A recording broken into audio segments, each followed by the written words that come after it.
Olá meninas, tudo bem com vocês?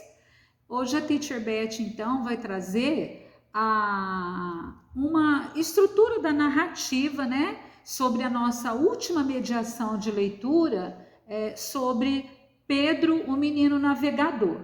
Nós vimos durante essa história a paixão do Pedro pelo mar, o fascínio dele pelo desconhecido e o prazer de uma grande conquista. Porque o Pedro, desde menino, ele sempre ouvia histórias sobre navegadores. Então, nós vamos ver dentro dessa história, que foi escrita por Lúcia Fidalgo, Pedro, o menino navegador, a estrutura da narrativa. Nós vimos que é uma história bem longa, então nós vamos dar uma enxugada na história para não ficar a nossa estrutura não se estender tanto.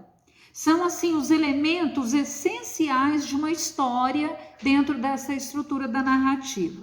Então, a introdução, que nós podemos chamar do início da história, nós vimos que naqueles tempos os meninos já nasciam ouvindo histórias de navegadores, né? Que navegar para eles era assim uma aventura, navegar era tudo que eles queriam na vida, navegar saía da boca dos navegadores aqueles que conseguiriam voltar em terra firme, lógico, né? Havia muito comentário e o Pedro, ele cresceu com essa linha de pensamento de ser um navegador.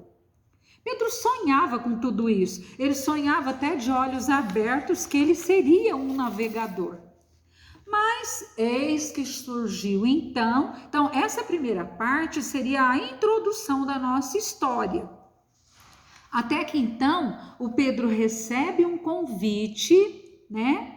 E esse sonho dele se realizou. E aquele Pedro, que era um menino, tornou-se um homem, Pedro Álvares Cabral.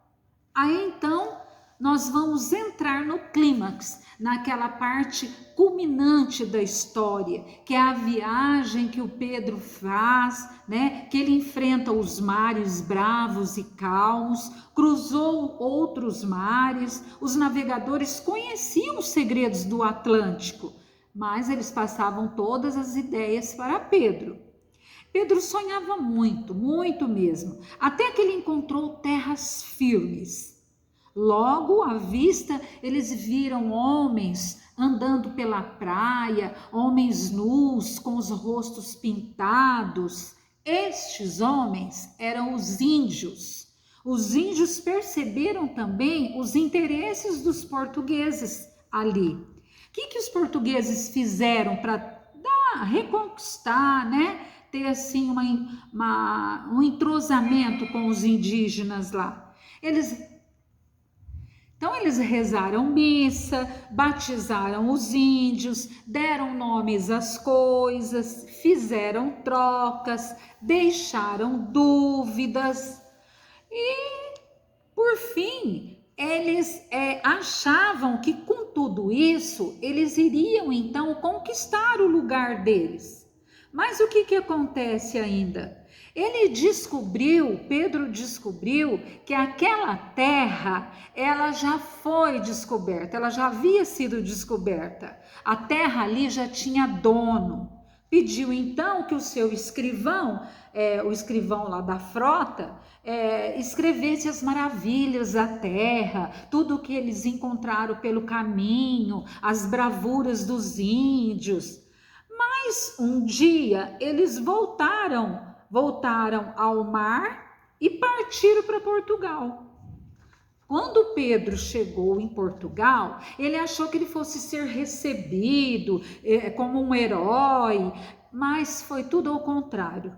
Quando Pedro chegou, o rei já sabia de toda a história, né? Ele nunca imaginou que ele poderia chegar ali e encontrar do jeito que ele encontrou, porque o que ele esperava do rei é de recebê-lo como um herói.